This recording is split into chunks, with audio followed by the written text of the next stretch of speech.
Welcome to Herb101. I'm Dave with Herbalogic, and we're counting down 10 herbs that I know you've heard of, but you might not know exactly what they do. And today is the 10th in our series, and it's not just one herb, it's two. It's frankincense and myrrh. Now, given how well these two things are known, I think you're going to be surprised by how they actually get used today and kind of what the history of their use was. But first, let's do the names. In Chinese, frankincense is called ru xiang, where the ru means milky and the xiang means fragrant, and it refers to the sort of milkish color of the fragrant resin that is an exudate of this desert shrub. Now, the Chinese name for myrrh is mo yao here, and the yao means medicine, but the mo this is where it gets interesting, because the mo, if you translate it, if you just look in a dictionary, you might see shrinking or vanishing. But what's happening here is that the mo is really about the sound, because what it's doing is it's a transliteration of the Persian word myrrh, meaning bitter. And so this is Chinese's attempt to take a loan word on, have a character stand in for that sound. And now on to the Latin. Frankincense is actually a collection of species in the genus Boswellia, named to honor Dr. John Boswell, a Scottish physician. Okay, and we're going to touch on three of them. First, what we've got is what's known as true frankincense. Now, this is grown in the Somalia region, the Horn of Africa, and it is Boswellia carteri, named after Henry Carter, another Scotsman. Now, Boswellia carteri is what, if you look in a textbook or a certificate of analysis or a label when you buy it in bulk, it will probably say B. carteri, Boswellia carteri. And this is, like I said, true frankincense.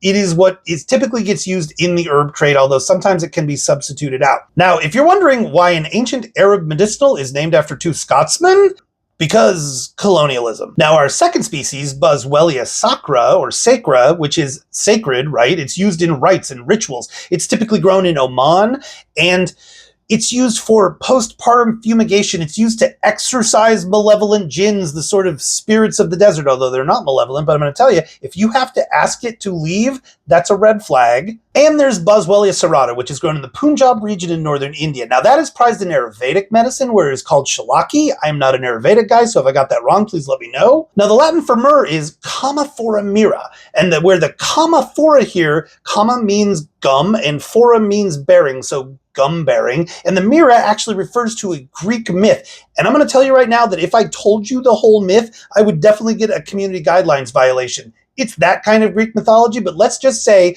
that Myrrha was sad when she was turned into a tree and is still crying the tears of Myrrha, which is what myrrh is called sometimes. Also, if you're planning on crossing Aphrodite, don't. Now, most folks come into contact with these two things through the nativity story. That's where I did, and I can remember asking my Sunday school teacher, like, what are they? Like, I knew what gold was, but I didn't know what these were. And she told me they're very valuable, much like gold. And while that's true, and they could have been traded for things, it's unlikely that they were really used sort of as a store of value or a currency. But since frankincense and myrrh have been used for thousands of years, from the southern Arabia Peninsula up through North Africa and into the Levant, for both ritual and medicinal uses, including gynecological care, it is not unreasonable to suggest that they could have been used postpartum in some cultures and traditions, and in fact, they still are. Now, today in TCM, typically these get used together and with formulas, not necessarily on their own, and they are typically used to treat something that Chinese medicine calls blood stasis. What does this look like? It looks like an old injury that won't heal.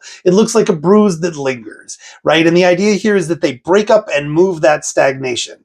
What's going on? It's really about improving circulation and reducing inflammation for old injury. That tends to be how they're used and how it works. That was Herb101, Frankincense and Myrrh. Thanks for watching.